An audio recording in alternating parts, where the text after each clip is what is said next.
তখন ভাবি যে আসলে ওরা তো সালমান ভাইয়ের বাচ্চার সমান, আমারও যদি বাচ্চা হতো ওদের সমান হয়ে যেত। মানে ওই সময় আমি সালমান ভাইকে ভুলে থাকতে চাই, আমি কাজের সময় স্মরণ করে কাঁদতে চাই না, কিন্তু বিশ্বাস করেন আমি ঢাকার বাড়ির শোতে যাই, আমাকে অনেক কষ্ট পেতে হয়।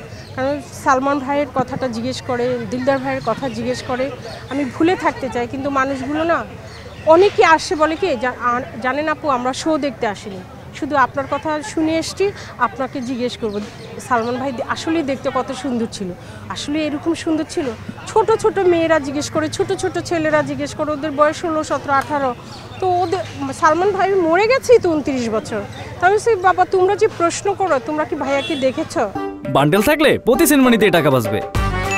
বিকাশ সেনমানি বান্ডেল কিনে জিতুন প্রতি লেনদেনে। ছবি দেখেছো?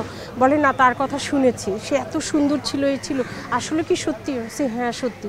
তখন ভাবি যে আসলে ওরা তো সালমান ভাইয়ের বাচ্চার সমান, আমারও যদি বাচ্চা হতো ওদের সমান হয়ে যেত। মানে ওই সময় তো ওরাও ভাইয়াকে মনে রেখেছে। মানে ওরা আমাকে বলে আপু আমরা শো দেখতে আসিনি, শুধু আপনার সাথে এই কথাগুলো বলতে এসেছি। সত্যি সত্যি ওরা এই কথাগুলো বলে না চলে যায়, ওরা শো দেখে না।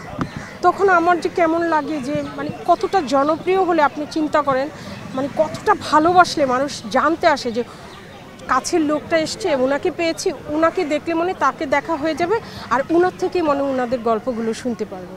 তখন আমাকে না এগুলো কষ্ট করে আবার বলতে হয়, তখন আমার অনেক খারাপ লাগে। কারণ একই জিনিস আমি বারবার স্মরণ করি না, আমার অনেক কষ্ট হয়। না টাকার জন্য করি, আনন্দ তো লাগেই, ভালো লাগে, মাঝে মাঝে অনেক কষ্ট হয়, শরীর তো, আর মনে চায় একটু আরাম করি, কিন্তু দর্শকের জন্য যেতে হয়, কাজ করতে হয়। আবার কাজ না করলেও তখন আবার খারাপ লাগে, কিছুদিন আবার কাজ বন্ধ রাখলেও তখন খারাপ লাগে। কারণ ছোটোবেলা থেকে তো কাজ করে আসছি, এই রোদের সাথে সম্পর্ক, জার্নির সাথে সম্পর্ক, অভিনয়ের সাথে সম্পর্ক, তো এগুলো আসলে খারাপ লাগে, তারপরেও করতে হয়। কাজ না থাকলে তো আবার চলেও না। কখনো কি কোনো বিভ্রান্তির ভিতরে পড়েছিলেন?